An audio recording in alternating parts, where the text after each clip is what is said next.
పులి ఆవు కథ. ఒక అడవిలో ఒక పులి ఉండేది. అది చాలా బలంగా, భయంకరంగా ఉండేది. ఒక రోజు అది తినడానికి ఏమీ దొరకలేదు. ఆకలితో అలసిపోయి చెట్ల మధ్య తిరుగుతూ ఉండగా ఒక ఆవును చూసింది. ఆ ఆవు సాంత్వనంగా గడ్డి తింటూ ఉంది. పులి దాన్ని చూసి దాని దగ్గరికి వచ్చింది. ఓ ఆవూ, నిన్ను తినాలి అనిపిస్తోంది. నీవు నన్ను ఆపలేవు అని చెప్పింది. అప్పుడు ఆ ఆవు భయపడకుండా మెల్లగా మాట్లాడింది. ఓ పులీ, నేను ఇప్పుడు తినడానికి బాగుండను.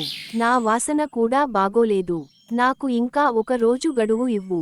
రేపు నేను మంచి గడ్డి తిని, శుభ్రంగా స్నానం చేసి వస్తాను. అప్పుడు నీవు నన్ను తిను. నీవు నన్ను నమ్మవలసిన అవసరం లేదు. నా మాట నిజమేనని రేపు నీవే చూస్తావు. పులికి ఆశ్చర్యం వేసింది. ఒక ఆవు మాట్లాడుతుందని, మరి ఇంత ధైర్యంగా ఉందని నేనెప్పుడూ ఊహించలేదు అనుకుంది. అది ఆవుకి ఒక రోజు గడువు ఇచ్చింది. రేపటి రోజు ఆవు నిజంగా తిరిగి వచ్చింది.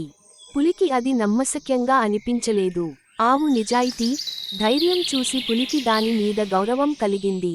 అది ఆ ఆవును తినకుండా మిత్రత్వం చేయాలని నిర్ణయించింది. ఆ రోజు నుండి ఆవు, పులి మంచి స్నేహితులయ్యారు. నీతి, నిజాయితీ, ధైర్యం ఉన్నవారిని కూడా శత్రువులు గౌరవిస్తారు.